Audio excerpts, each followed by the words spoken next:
Assalamu alaikum. Туғандар, айтылбай қалған бір ой бар. Мындан бір 10 күн бұрын құндыз қарындашым жазды эле. Қырғыз жаштары менен индиялық пакистандық студенттердің ортасында орын алған окуя боюнча өзүңүздүн оюңузду билдирип койсоңуз деп мен эми жооп бергиче ортодо бир топ адамдар жооп бериптир. Арачага 6 таяк демекчи Акылбек Түмөнбаев деген депутатты ушунчалык тепкилеп тезегин чыгарып салышты. Болгон ал оңоюраак айтты, анан ороюраак айтып койду да. Түпкүлүгүндө туурасын айтты. Менин оюм билгиси келсе, менин оюм деле Акылбектикине үндөш, ошонукуна окшош алды ашып кетиши мүмкүн, бирок артыгым калбайт. Ошол кырдаалдагы кыргыз жигиттеринин кыймыл аракетин мен дагы колдойм, мен дагы ошолордун коргойм. Туура эле кылды деп эсептейм.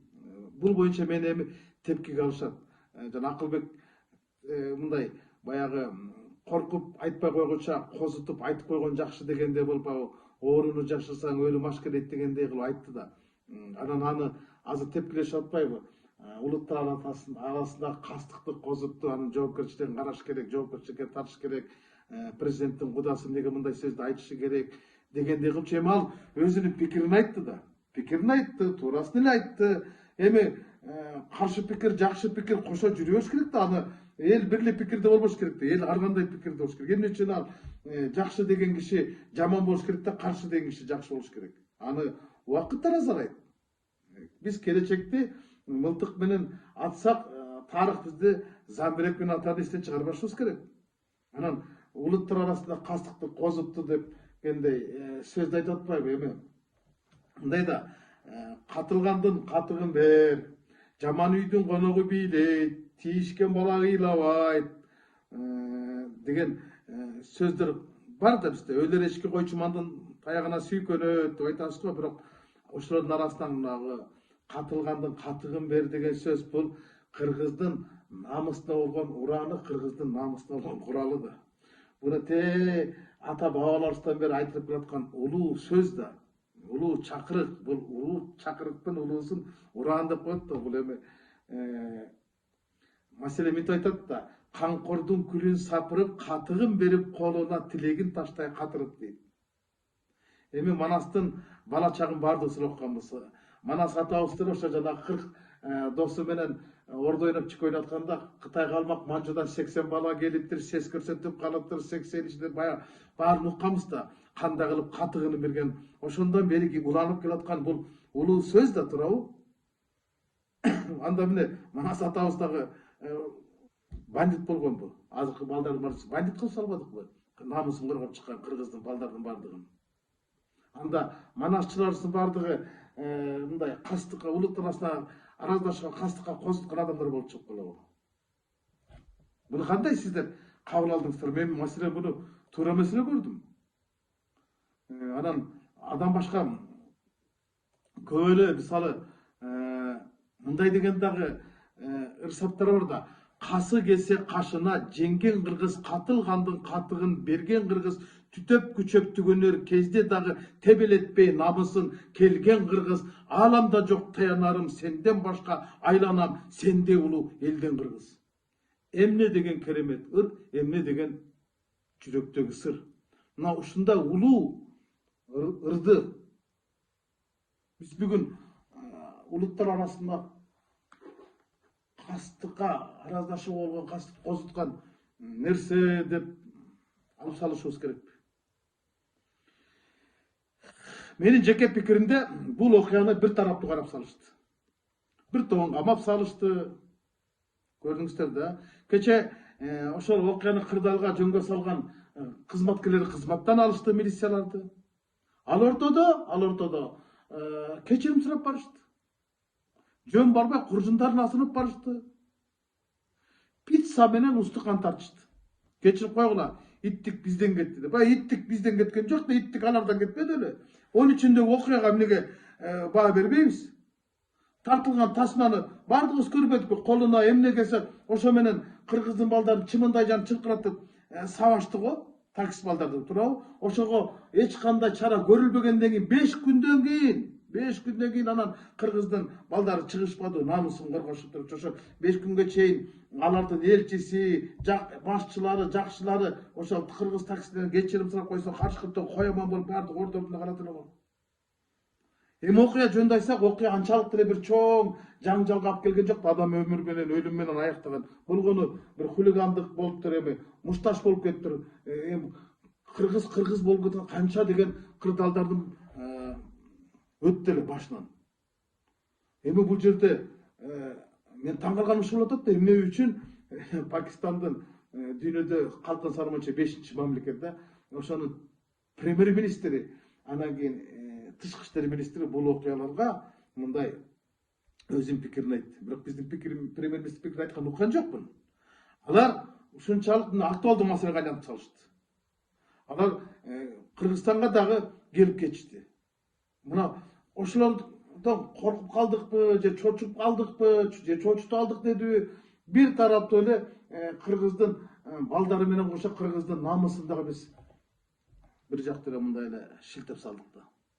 Ушул мага жаккан жок. Анан кийин дагы эминтип чыгышпады, мактаныш үчүн алар бизди багып жаткан, жылына 50 миллион инвестиция табып жаткан депчи. Ушуга ишендиңиздерби? Мен ишенген жокмун. Ишенгиле деп айткым келбейт, мындай эле бир сөздү айтайынчы. Ошол 50 миллион доллар инвестиция алар тараптан Кыргызстанга келип жаткан болсо, алардын бул окуган контракттын акысы, жатаканаларда жашаган, ичип жегени болушу мүмкүн. Мүмкүн да. Анткени биз депутат болуп турган кезде деле билчүбүз да, канча студент бар экенин, кайсы окуу жерде канча окуп турганын. Булар азыр айтып аткан нерсе абдан аз көргөзүп койду. 5-10 миң тегерегенде эле мигрант деп жай 100 миңге жакын бар. Эми көрүп атпайсыңарбы, тиги Кеминден баштап тиги Панфиловго чейин толтура го. Көлгө чейин барып эс алышып атат го. Суу самар бияк Кыргыздын кайсы жеринде азыр индиялык, пакистандык студенттерди көрбөйсүң. Бардык жерден көрүп калбадык. Бул көнүмүш адат болуп калбады. Анан айтайын деген сөзүм башка да, алардан келген акчалардын бардыгы бюджетке түшкөн жок да. Анткени жеке менчик окуу жайларда алардын көпчүлүгү, алар окугандардын бардыгы дээрлик барысы жеке менчик. Алар кимге тиешелүү? Мурдагы спикерге, мурдагы премьерге, мурдагы вице-премьерге, мурдагы губернатор, бир топ мурунку үлкөн атка минерлердин жеке менчик окуу жайларда. Мына ошолордун кызыкчылыгы, бир улуттун, бир мамлекеттин кызыкчылыгынан жогору туруп калганына мен аябай капамын да. Анан жанагы тигүүчүлөр да чыкпады, мынча жумуш ордубуз жок болуп калды деп ызылдашып, бизди багып аткан киши катары аларды мактап, жактап калышпады. Качан кыргыздар Индия менен Пакистандын көзүн карап, ошолордун колун карап калды беле? Качан алар бизди багып калды эле?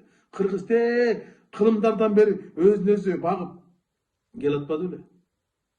Ошо эми дүйнөдө калкын саны 5 болсо дагы, 5-чи болсо дагы алар бизден 10 эсе мыкты жашап кеткен жок да.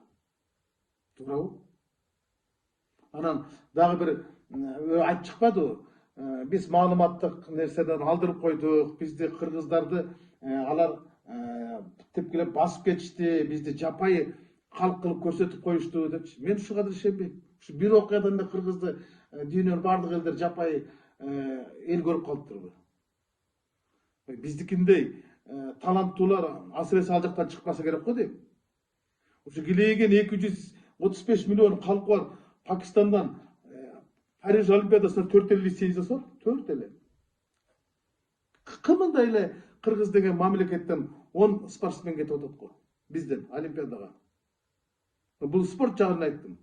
Башка адабият, маданият жагын айтпай эле коеюн. Эмне эле биз алардан төмөн туруп, алар бизден үйдө туруш керек. Эмне эле биз өзүбүздүн намызыбызды өзүбүз көтөргөн ордун эмне үчүн төмөндөп түшүрүп жатабыз?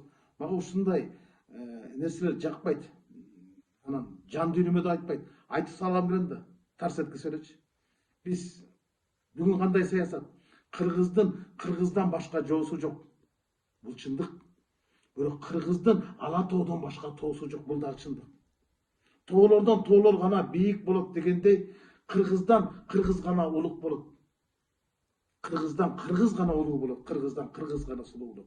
Биз өзүбүздүн элибизди, өзүбүздүн жерибизди сыйлабасак, бизди эч ким сыйлабайт туугандар. Биз өзүбүздүн намысыбызды өзүбүз кармап турбасак, башкалар биздин намысыбызды жек көрөт. Акчанын майдасы тыйын болот. Ала тоодо кыргыздар кыйын болот. Анан биз эмне үчүн ушундай кыйын кырдаалда өзүбүздүн мыкты кыйын өрт балдарды миизин сындырып, духун сындырып, эркин сындырып, бирөөрүнүн алдына салып берген такыр мен туура эмес көрдүм. Айтпайын дедим эле, айтышка туура келип калды. Кандай болгон күндө дагы биз кыргызбыз да. Кыргызга кыргыз гана күйөт. Башка бир улут же бир мамлекет күйгөн эмес. Бир уч адамдардын жеке кызыкчылыгы бүтүндөй бир улуттун кызыкчылыгына жогору турбаш керек эле. Бул жерге андай бир тараптуу иш кылып коюшту да. Ушул мен аябай капа кылып койду. Мен аралашпайын, жооп бербей эле коеюн деген, бирок ары ойлонуп, бери ойлонуп, өзүмдүн пикиримди ортого салайын дедим. Мейли азыр мени тепкилеп Акылбек Түмөнбаевди калтырып тезегин чыгарышат. Мен ага деле макулмун. Бирок бүтүндөй бир элдин, бир улуттун намысын тепкилеп атканда карап турбашым керек да. Ушуну гана айтып коеюн дедим. Мүмкүн ачуу калтырып айтып койдум.